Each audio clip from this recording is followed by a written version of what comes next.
7:55 en la mañana, está con nosotros ya el economista Freddy García. Él es economista, analista en esta materia, y le hemos invitado para hablar sobre la situación que está enfrentando el país en la actualidad. Economista, ¿cómo está?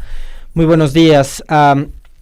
De entrada, preguntarle cuál es la evaluación de la situación económica en lo que vamos de este año. Estamos cerrando justamente hoy el primer semestre del 2025, acorde a cuáles eran, digamos, los pronósticos que tenían instituciones como el Fondo Monetario, el Banco Mundial, de el crecimiento y la economía del Ecuador. ¿Cuál ha sido el impacto de las medidas que ha efectuado el gobierno con respecto de la situación económica que vivimos actualmente? Bienvenido, buenos días.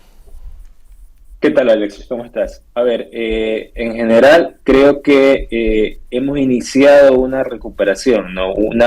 Estamos en el inicio de una tan ansiada recuperación que acordémonos, se viene hablando desde hace un año, ¿no? Pero recién realmente se está dando.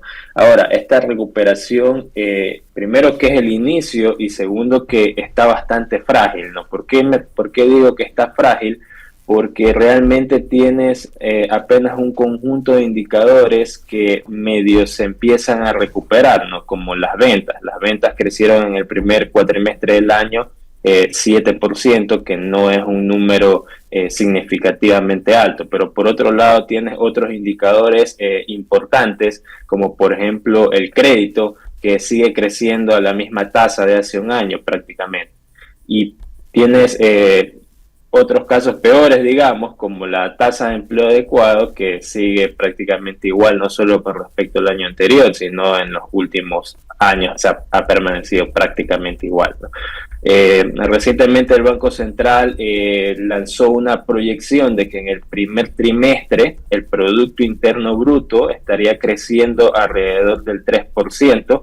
Eso es una proyección del mismo Banco Central, todavía no es una cifra oficial.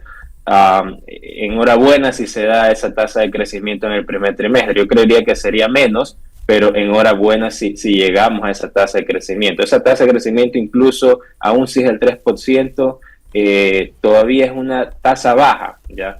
Todavía es una tasa baja para lo que deberíamos aspirar como crecimiento económico este año, más aún teniendo en cuenta que venimos de una recesión. Tomando en cuenta que el año pasado justamente esos indicadores estaban en negativo para el Ecuador, ¿no? Así es, la mayoría de los indicadores el año anterior quedaron en negativo, ¿no? Especialmente el crecimiento económico fue negativo, el crecimiento de las ventas fue cercano a cero. Otros indicadores, insisto, como el crédito, no es que el crédito decreció el año anterior, sino que crecía poco y sigue creciendo poco. Uh-huh.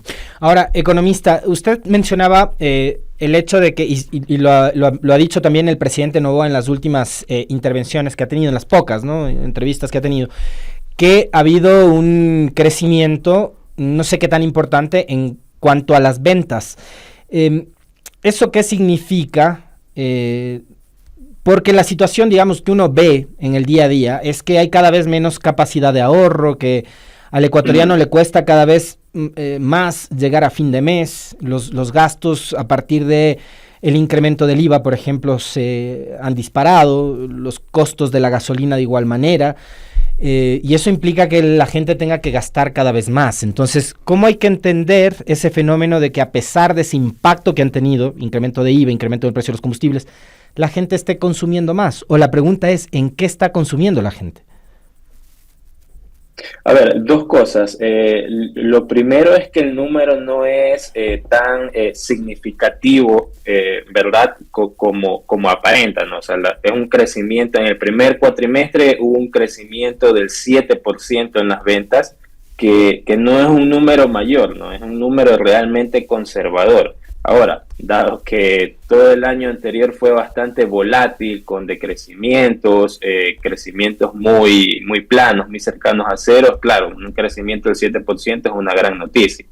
Y segundo, que mucho de ese crecimiento, al igual que mucho de ese crecimiento en el año anterior, todavía está bastante atado a la cadena productiva del sector exportador. Cuando tú revisas las cifras granularmente, tú ves que gran parte de ese crecimiento, por ejemplo, viene de productores de cacao, ¿no? Y estamos hablando solamente de ventas locales. Lo que pasa es que el productor de cacao le termina vendiendo al exportador o termina dinamizando la cadena productiva cercana a él. Entonces, todos los sectores asociados que todavía están, digamos, o aprovechando una bonanza o no han sido afectados por el ciclo económico interno, son los que, digamos, todavía mantienen la máquina encendida de la economía, ¿no? Entonces,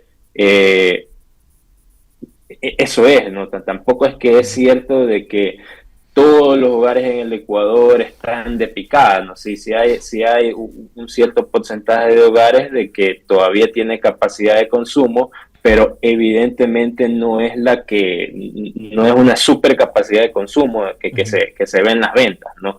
Gran parte de las ventas, insisto, es por el movimiento que se debe a muchos sectores económicos asociados al sector exportador. Uh-huh.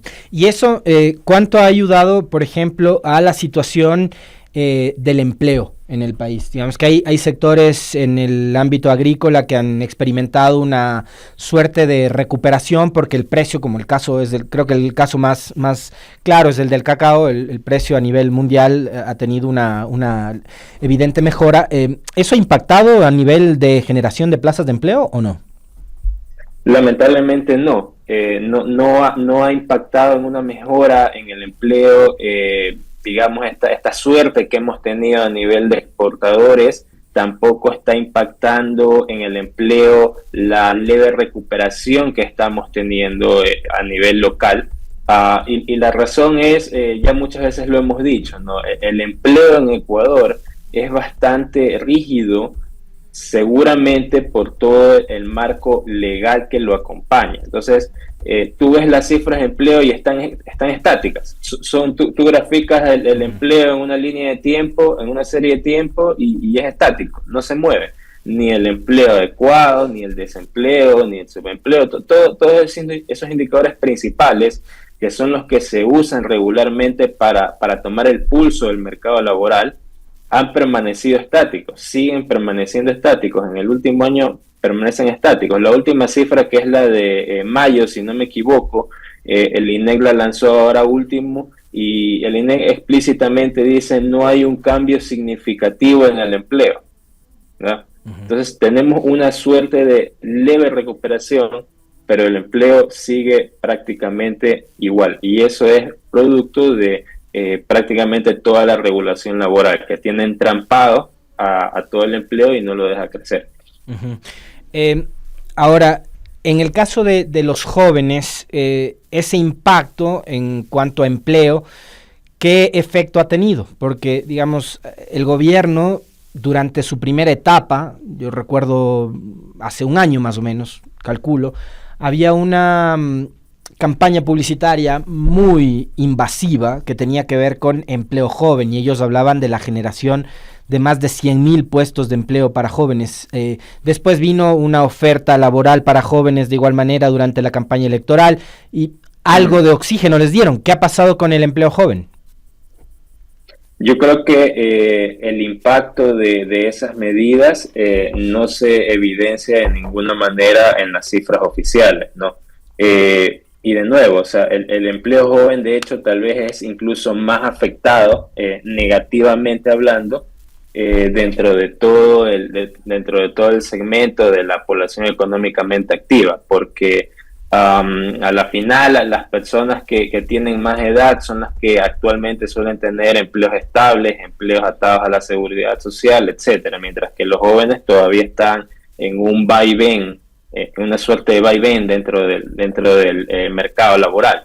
Entonces, así como la coyuntura económica no hace mover el empleo por distintas razones, como la rigidez legal que acompaña el mercado laboral, asimismo las medidas de política económica, al menos las que se han intentado hasta el momento, tampoco han surtido efecto, ¿no? Y ahí más bien debemos hacer un llamado de atención al gobierno, ¿no? Porque se siguen intentando las mismas recetas para incentivar el empleo, las mismas recetas que se han aplicado en los últimos años, y aunque pueden tener buenas intenciones, de nuevo, no están dando resultados. Todo lo que tiene que ver con incentivos las empresas, por ejemplo, a partir de la contratación de empleo joven, no se ve en los resultados oficiales, no se ve en las cifras oficiales que tenga un resultado. Entonces, en ese sentido, seguramente hay que cambiar la estrategia, ¿no? Uh-huh. Ahora, el año pasado, economista, la tasa de pobreza por ingresos se ubicó en un 28%, una variación de 2 puntos porcentuales con relación a igual mes del 2023, cuando estaba en 26, es decir, que la pobreza por ingresos ha venido creciendo. Hoy, 2025, mediados de año, ¿cómo se encuentra la pobreza actualmente en el país? Me parece que todavía no sale la última cifra. Me parece que este mes, mes de julio, debería salir la nueva cifra de pobreza. Yo, si tuviese que lanzar una proyección, diría que se mantiene la pobreza, que los indicadores de pobreza se van a mantener, lo cual no es que es positivo, ¿no? Porque sí tenemos un nivel de pobreza relativamente alto. Lo preocupante, al igual que con el mercado laboral, es de que eso no se mueve, ¿no? Eso no se mueve, ¿no? Han habido una serie de medidas económicas que supuestamente han tratado de aliviar muchos indicadores socioeconómicos, pero no se está viendo traducido en impacto eso de ahí, ¿no? Uh-huh. Esta situación de pobreza por ingresos ubica a personas que ganan al mes menos de $90. No tengo la cifra a la mano, pero ajá, sí, se calcula a partir de hecho, la línea el umbral de ingresos es diario, si no me equivoco, lo calcula el INEC. Uh-huh. Ahora, economista, ¿cuánto afecta al país lo que está sucediendo a nivel geopolítico mundial, ¿no? Esa suerte de guerra arancelaria que empezó hace meses atrás Trump en contra de varios países del mundo, muchos de ellos, al igual que los Estados Unidos, socio comercial del Ecuador. Sobre Ecuador también hubo una tasa arancelaria por parte de los Estados Unidos, quizás de las más bajas, pero finalmente sí la hay. No hay beneficios, digamos, en ese sentido. Y lo que está pasando a nivel global, ¿no? Guerra en Medio Oriente que ha hecho que los precios del petróleo estén fluctuando entre el alza y demás. El conflicto en Ucrania con Rusia que sigue todavía en Europa. Estos conflictos y la economía del mundo, ¿cómo ha impactado negativamente o positivamente para nuestro país? A ver, yo creo que en general todos estos conflictos internacionales están impactando negativamente no solo Ecuador, sino a gran parte del mundo, por todo el efecto de incertidumbre, por todo el aletazo de incertidumbre, el látigo de incertidumbre, digamos, que está cayendo sobre los demás países. Y ahí hay varias variables que se pueden analizar, ¿no? Por ejemplo, en el lado solamente de comercio exterior, como tú dices, tal vez ahí no pasó nada, ¿no? Se ha escuchado mucho de algunos gremios exportadores de que tal vez incluso el cómo se repartió la torta, digamos, de las sobretasas arancelarias hizo que o ha hecho que Ecuador pueda aprovechar competitivamente las exportaciones en ciertos sectores, ¿no? Pero por otro lado tenemos variables, áreas donde definitivamente hay un impacto negativo o al menos de frenazo, ¿no? Uno de ellos es el precio del petróleo. El precio del petróleo en general primero tuvo una caída y ahorita está, como tú dices, fluctuando bastante por una diversidad de cosas que están pasando en el mundo, pero cuando está fluctuando bastante eso no significa que voy a tener menos ingresos, porque acuérdate que no es que vendemos al precio spot todos los días, ¿no? Uh-huh. Sino que hay contratos de por medio, y usualmente en lo que nos fijamos es en el precio promedio del petróleo, y toda esta incertidumbre hace más que el precio vaya a la baja que hacia el alza. Y por otro lado tenemos todo el tema de las tasas de interés, ¿no? Gran parte de la razón por la cual el sector financiero, el sector de crédito ecuatoriano ha estado deprimido durante mucho tiempo, son justamente las tasas de interés internacionales que están bastante altas, porque son los que le permitían fondearse al gobierno perdón, a los bancos, al sector financiero, al sistema financiero, y eso encarecía su costo de crédito y hacía que no fluya libremente el crédito en lo local. Entonces, esas tasas que se esperaban desde el año pasado vayan a la baja, cayendo significativamente. Hoy no ha sucedido eso por toda la coyuntura internacional y están frenadas en un nivel relativamente alto. Uh-huh. Ahora, el costo de la vida para el ecuatoriano en este 2025, ¿cómo se encuentra? ¿Qué nivel está? Hay un dato interesante que yo siempre me deprimo cuando lo digo, ¿no? Es un dato no tan conocido. Cuando hablamos del costo de la vida, usualmente hablamos de inflación y del poder adquisitivo que tiene la gente, ¿no? Entonces se suele decir mucho de que el ingreso de un hogar en promedio, eso es lo que dice el INEC en su reporte, alcanza a cubrir el costo de la canasta básica. Acordémonos que el costo de la canasta básica es por hogar, no por persona, ¿ok? Entonces, eso es lo que se dice, pero cuando tú ves granularmente las cifras a nivel micro, uh-huh. Tú llegas a una cifra que es brutal, y que es que más del 60% de los hogares en Ecuador, una vez que tú sumas el ingreso real de todas las personas del Ecuador, y no es que asumes un promedio o algo por el estilo, una vez que sumas el ingreso de todos los miembros del hogar, llegas a que más del 60% de los hogares no cubren el costo de la canasta básica, uh-huh. ¿Ya? Es un número muy impactante, que de hecho es más impactante que el número de la cifra de pobreza, pero es una realidad del Ecuador en la que debería trabajarse. Claro.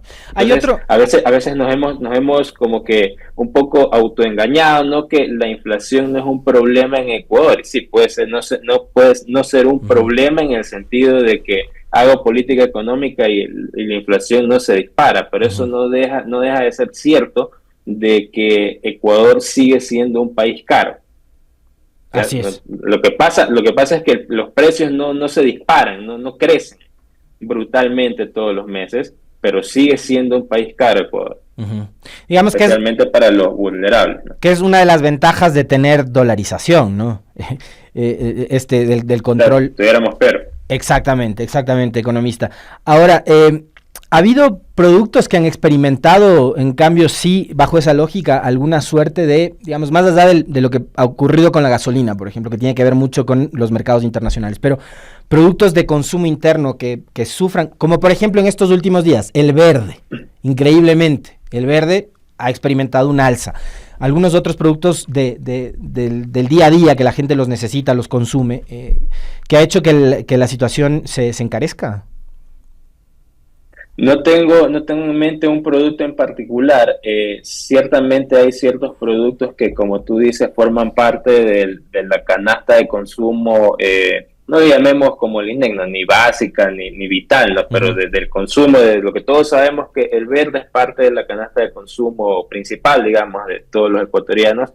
Productos de ese estilo se han encarecido por diversas razones, seguramente por temas logísticos internos, locales, el clima, etcétera, etcétera, pero a nivel un poquito más agregado hay algo medio interesante que me parece que todavía se mantiene, estaba en los últimos meses, y era que los productos con IVA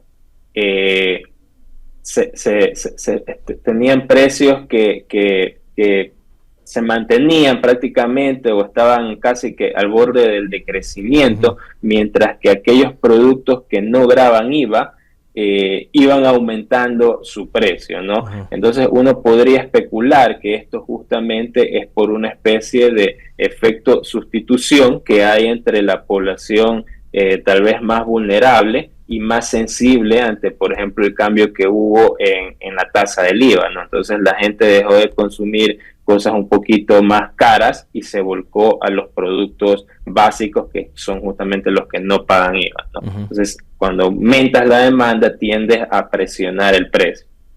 Ahora, el gobierno ha presentado en los últimos meses al menos 3 leyes económicas urgentes. Y la pregunta que creo yo nos deberíamos hacer la mayoría de ecuatorianos es ¿cómo está impactando eso en nuestra economía? ¿Para bien o para mal? ¿Por qué? Porque, digamos, lo que han servido estas leyes económicas urgentes, entre comillas, es para meter cualquier otro tipo de reformas legales que van desde el Código Orgánico Integral Penal hasta la Ley de Servicio Público y algunas incluso disposiciones de tránsito. ¿Han tenido algún impacto positivo en los ecuatorianos estas reformas económicas urgentes o no?